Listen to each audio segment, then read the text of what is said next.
GeM TV நேயர்களுக்கு அன்பான வணக்கம். அதிகாரம் 110 குறிப்பறிதல் 1099வது குறட்பாவை பற்றி நாம் இப்பொழுது சிந்திக்க இருக்கின்றோம். ஏதிலார் போல பொது நோக்கு நோக்குதல் காதலார் கண்ணே உள. ஏதிலார் போல பொது நோக்கு நோக்குதல் காதலார் கண்ணே உள. ஏதிலார் போல பொது நோக்கு நோக்குதல் காதலார் கண்ணே உள. பல நாட்கள் பழகி இருக்கிறார்கள் காதலனும் காதலியும். இருந்தாலும் கூட இத்தனை நாள் பழகியும் கூட யாருக்கும் வெளிப்பட்டு விடக்கூடாது நம்முடைய காதல் என்பதற்காக பார்வையை கூட பொதுவாகத்தான் பார்க்கிறார்கள். அவர்களுக்கு காதலன் காதலிக்கு சிறப்பு பார்வை ஒன்று உண்டு. சிறப்பு பார்வை என்பது ஒன்றரை கண்ணில் பார்க்கறது, கடைக்கண்ணில் பார்க்கறது, சுருக்கி பார்க்கறது, கண்ணை சுருக்கி பார்க்கறது, நிமிர்த்தி பார்க்கறது, உயர்த்தி பார்க்கறது, சுருக்கி பார்க்கறது, கடைக்கண்ணால் பார்க்கறது, குறு நகை, இதெல்லாம் உண்டு அவங்களுக்கு. இப்போ பொதுமக்களுக்கு இது தெரிந்துவிடக்கூடாது என்பதற்காக எப்பொழுதுமே நடிக்கிறார்கள். காதல் வந்துவிட்டாலே நடிப்பு அதிகமாகிவிடும். தெரிந்துவிட்டால் கொஞ்சம் வெட்கமாக இருக்கும், அதற்காக இப்படி மறைக்கிறார்கள், வேறொன்றுமில்லை.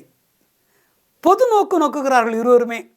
பொது நோக்கு என்றால் சிறப்பு நோக்கு, உற்று உற்று நோக்கு, உயிரையே குடித்து விடுவது போல பார்வை இருந்தது. பார்வையினாலே அப்படியே மயக்கத்தை ஏற்படுத்தியவள் பார்வையினாலே. அவள் பார்வையினாலே அவன் உருவத்தையே உண்டவள், உயிரையே உண்டவள். உயிரை உண்டு தன் உள்ளே வைத்து, தன் உயிருக்குள்ளே வைத்து அடக்கமாக்கி கொண்டவள். காதலனை கண்ணால் பார்த்து பார்த்து கண்ணாலேயே உண்டு பருகி அவனை நெஞ்சத்திலே அடைத்து வைத்து கொண்டவள். அவன் உயிரை பிடித்து வைத்து கொண்டவள், சிறைப்பிடித்து விட்டாள் அவன் உயிரை. அப்படி பார்த்தவள் இப்பொழுது பொது பார்வை பார்க்கிறாள். பொது பார்வை என்றால் என்ன? சாதாரணமாக நாம் சாலையிலே போகின்ற பொழுது வாகனம் வருகிறது பார்க்கிறோம், ஒரு பெண் போகிறாள் பார்க்கிறோம், ஏதோ ஒரு வியாபாரி போகிறார் பார்க்கிறோம், எத்தனையோ பெண்கள் வேலைக்கு போகிறார்கள் பார்க்கிறோம். ஆனால் அந்த பார்வை சாதாரண பொது பார்வை. அந்த உற்று நோக்குன்ற பார்வை நோக்கு, குறிக்கோளோடு நோக்குதல். இவள் நம்மை விரும்ப வேண்டும், நாம் அவளை விரும்ப வேண்டும் என்பதை அவளுக்கு உணர்த்த வேண்டும். அவளும் அதை போல அவன் நம்மை பார்க்க வேண்டும், அவன் நம்மை காதலிக்க வேண்டும், அவன் மீது நமக்கு ஆசை இருக்கிறது என்பதை காட்ட வேண்டும் என்பதற்காக ஒரு பார்வை பார்க்கிறாள். அது சிறப்பு பார்வை. அதெல்லாம் முடித்து விட்டது. சிறப்பு பார்வையெல்லாம் பார்த்து ஒருவரோடு ஒருவர் விரும்பி காதலை ஏற்றுக்கொண்டிருக்கிறார்கள், திருமணத்திற்கு தயாராக இருக்கிறார்கள். இப்பொழுதும் கூட பொதுவாகத்தான் பார்க்கிறார்கள், பொதுவான பார்வை பார்க்கிறார்கள். யாருக்கும் தெரிந்துவிடக்கூடாது, வெட்கம் வரும். அதனாலே பொதுவாக யாரோ ஒருவர் போகிறார், யாரோ ஒரு பெண் போகிறாள் என்பதை போல பொது பார்வை பார்த்து கொண்டு போகிறார்கள், வருகிறார்கள். அலுவலகத்தில் வேலை செய்கின்ற பொழுது, தெருவிலே போகின்ற பொழுது, வருகின்ற பொழுது எல்லோரும் பார்ப்பார்கள். தெருவில் போகின்றது அதே தெருவை சேர்ந்தவளாக இருப்பாள்.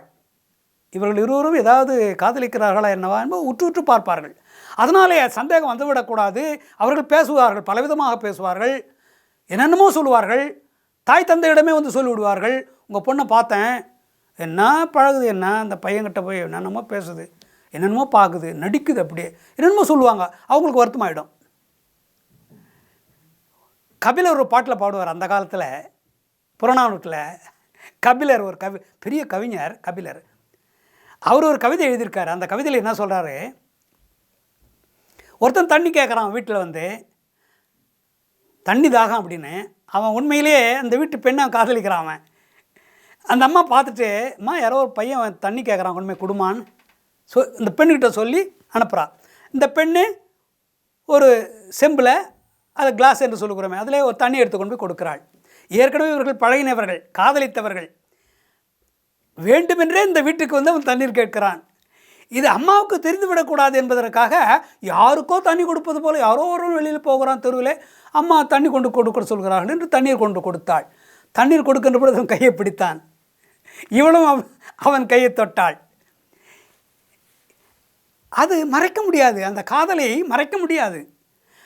அம்மாவுக்கு தெரியக்கூடாது என்பதற்காக யாருக்கோ தண்ணீர் கொடுப்பதைப் போல கொடுத்தாள் என்று கபிலர் சொல்வார். அது இயல்பாக வீட்டில் கூட அது நடக்கும். என்னதான் முறைப்பையனாக இருந்தால் கூட முறைப்பையன் தான் மாப்பிள்ளையாக வரப்போகிறான் இருந்தாலும் கூட யாரோ வருவது போல நடந்து பேசுவதைப் போல பேசுவார்கள், கண்ணால் பார்ப்பார்கள், பொதுவான பார்வை பார்ப்பார்கள், சிறப்பு பார்வை பார்க்க மாட்டார்கள். அப்படிப்பட்ட பார்வை பெண்களுக்கு இருக்கிறது, ஆண்களுக்கும் இருக்கிறது. பொது பார்வை எப்பொழுது பார்க்க வேண்டும், சிறப்பு பார்வை எப்பொழுது பார்க்க வேண்டும் என்பதை நாம் எல்லாம் தெரிந்து கொள்ள வேண்டும் என்பதுதான் திருவள்ளுவர் இந்த குறளில் சொல்லுகின்றார். பொது பார்வை பார்ப்பது நல்லது. எல்லோருக்கும் தெரிந்துவிட்டால் ஏதாவது வம்பு வளர்ப்பார்கள், கிசுகிசு பேசுவார்கள், அந்த காதலே அடிபட்டு போய்விடும். காதல் திருமணத்தில் முடியாமல் வேறு விதத்திலே போய் முடிந்துவிடும். அந்த திருமணம் அவருடைய காதல் வெறுப்பு காதலாகி விருப்பமில்லாத காதலாகி போய்விடும். உற்றார் உறவினர்களாக கெடுத்து விடுவார்கள். அதனால் பொது பார்வை பார்ப்பது நல்லது. பொதுவாக யாரையோ பார்ப்பது போல பார்த்து பழக வேண்டும், பேச வேண்டும். நிச்சயமாகி திருமணம் நடந்த பிறகு அதன் பிறகு அந்த பார்வையெல்லாம் பார்க்கலாம் என்று இந்த குறட்பாவிலே இப்படிப்பட்ட பார்வை பொது நோக்குதல் நல்லது. இருந்தாலும் கூட அது சமயம் வருகின்ற பொழுது வெளிக்காட்டித்தான் தீர வேண்டும் என்று இந்த குறட்பாவிலே உணர்த்துகின்றார். மீண்டும் நாளை சந்திப்போம்.